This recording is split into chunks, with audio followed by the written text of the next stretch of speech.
एक जागा जिथे प्रत्येक मशीन नाही तर एक संधी आहे स्वतःला घडवण्याची। ही जागा म्हणजे Chhajed fitness club, Rahuri factory मधील सर्वात विश्वसनीय आणि हायटेक जिम। महिलांसाठी स्वतंत्र batches and trainers, 100% safe and positive environment, AC सह पूर्ण सुविधा असलेली gym, hi-tech equipments, full body workout साठी योग्य। तर यायचं कुठे आहे? Chhajed fitness club, Tarabad road, Rahuri factory.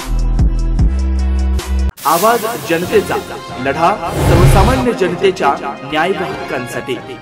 Kopargaon परिसरात धुमाकूळ घालणाऱ्या नरभक्षक बिबट्याला ठार मारण्याचे आदेश वरिष्ठांकडून प्राप्त झालेत। येसगाव शिवारात बिबट्याच्या हल्ल्यात 60 वर्षीय शांताबाई निकोले या महिलेचा मृत्यू झाल्याची दुर्दैवी घटना सोमवारी सकाळी घडली। ग्रामस्थांनी आक्रमक होत 3 तास नगर मनमाड महामार्ग अडवल्यानं नगर मनमाड महामार्गावर दोन्ही बाजूने वाहनांच्या लांबच लांब रांगा लागलेल्या होत्या। बिबट्याला ठार मारण्याचे आदेश मिळाल्यानंतर वन विभागाच्या अधिकाऱ्यांनी आंदोलकांना आश्वासन दिल्यानंतर आंदोलन स्थगित करण्यात आलं। त्यानंतर पोलिसांच्या वतीने वाहतूक सुरळीत करण्याचं काम सुरू करण्यात आलं। वन विभागाकडून शोध मोहीम सुरू करण्यात आली। वन अधिकारी, वन कर्मचारी तसेच नागरिकांच्या मदतीने शोध मोहीम सुरू आहे। नरभक्षक बिबट्याला ठार मारण्यासोबत परिसरातील इतर बिबटे जेरबंद करण्याची ग्रामस्थांची मागणी असून वन विभागात कशा पद्धतीने पुढील कार्य करणार आणि किती दिवसात बिबट्या ठार किंवा जेरबंद होणार याकडे नागरिकांचं लक्ष लागलंय।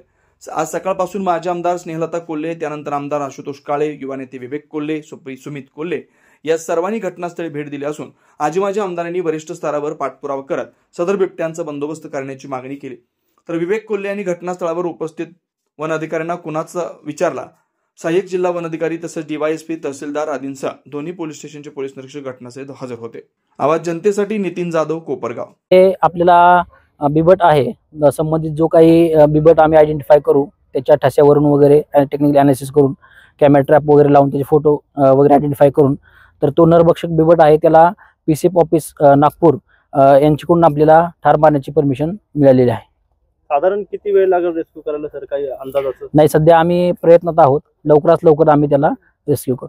नवनवीन घडामोडी आणि सत्य बातमी पाहण्यासाठी आजच आमच्या YouTube चॅनलला सबस्क्राइब करा, शेअर करा आणि लाईक नक्की करा।